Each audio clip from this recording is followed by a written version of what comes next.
বাংলাদেশের বিরুদ্ধে যে জঘন্য প্রোপাগান্ডা ক্যাম্পেইন চালানো হয়েছে, এই ঘটনাটি তারই ফলাফল।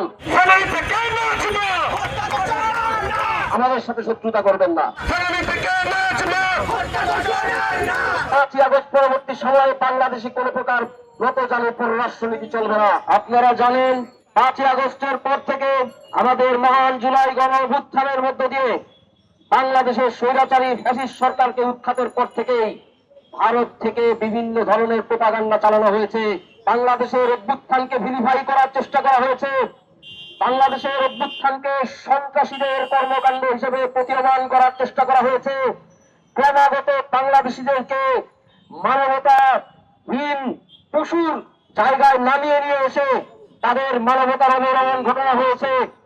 এইভাবে ক্রমাগত ভারত আন্তর্জাতিক মহলে এবং তাদের নিজেদের দেশে বাংলাদেশিদের বিরুদ্ধে ঘৃণা উৎপাদন করেছে। আমরা মনে করি গত কয়েক মাসে বাংলাদেশিদের বিরুদ্ধে, বাংলাদেশের বিরুদ্ধে যে জঘন্য প্রোপাগান্ডা ক্যাম্পেইন চালানো হয়েছে, এই ঘটনাটি তারই ফলাফল।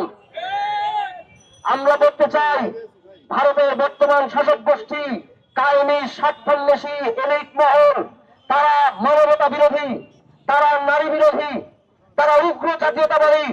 বরঞ্চ বাংলাদেশের জনগণ উদার, বাংলাদেশের জনগণ মানবতায় বিশ্বাস করে, বাংলাদেশের জনগণ মানুষের নারীদের অধিকারে বিশ্বাস করে, বাংলাদেশের মানুষ সেটার প্রমাণ রেখেছে।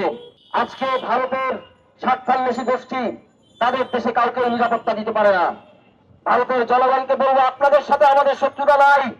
আপনাদের সরকারের আধিপত্যবাদী মনোভাব, আপনাদের সরকারের আগ্রাসী পররাষ্ট্রনীতি আমরা বারবার নিন্দা জানিয়ে এসেছি।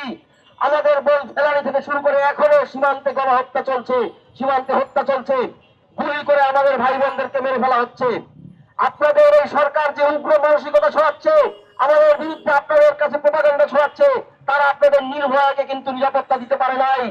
আপনাদের দেশে অসংখ্য বার নারীদের সম্মানহানি করা হয়েছে, এখনো সেই ঘটনা চলছে। আপনাদের এই জনগণ এই উগ্র মানসিকতার টিকিয়ে রাখা ছাড়া আর কোনো কিছুই কিন্তু আপনাদের পক্ষে করতে পারবে না। মাঠের অলরাউন্ডার আমি, আর ঘরের all rounder Tylox. Tylox toilet cleaner, clean মানেই টাইলক্স। বরঞ্চ বাংলাদেশের জনগণ আপনাদের সামনে দৃষ্টান্ত স্থাপন করেছে কিভাবে জনগণের অধিকারের জন্য দাঁড়াতে হয়, কিভাবে মানুষের অধিকারের জন্য দাঁড়াতে হয়, কিভাবে একটি গণতান্ত্রিক রাষ্ট্রের জন্য দাঁড়াতে হয়। তাই নিজেদের দেশের নিরাপত্তা নিশ্চিত করতে, নিজেদের মানবিক অধিকার নিশ্চিত করতে, নিজেদের ধর্মীয় সংখ্যালঘুদের অধিকার নিশ্চিত করতে, নিজেদের দেশে গণতন্ত্র নিশ্চিত করতে বাংলাদেশের ছাত্র জনতাকে উদাহরণ হিসেবে নিজেদের সামনে রাখুন। আমাদের সাথে শত্রুতা করবেন না। অবিলম্বে আমরা দাবি জানাবো, আমাদের বোন নাজমা হত্যাকাণ্ডের ব্যাপারে ভারতকে অবশ্যই পদক্ষেপ নিতে হবে। বাংলাদেশের পররাষ্ট্র মন্ত্রণালয়কে অবিলম্বে ভারতীয় হাই কমিশনারকে তলব করে এই ব্যাপারে ভারত সরকার কি পদক্ষেপ নিয়েছে সেটি জানতে চাইতে হবে। আমরা তীক্ষ্ণ নজর রাখছি, 5ই আগস্ট পরবর্তী সময়ে বাংলাদেশে কোন প্রকার নতজানু পররাষ্ট্রনীতি চলবে না। আমরা আমাদের লড়াই চালিয়ে যাব।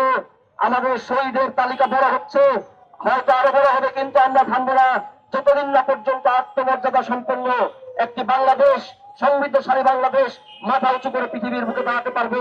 বাংলাদেশের প্রতি নাগরিক বিশ্বের যেখানে থাকুক না কেন তার নিরাপত্তা নিশ্চিত হবে। ততদিন পর্যন্ত আমরা মারি থাকবো।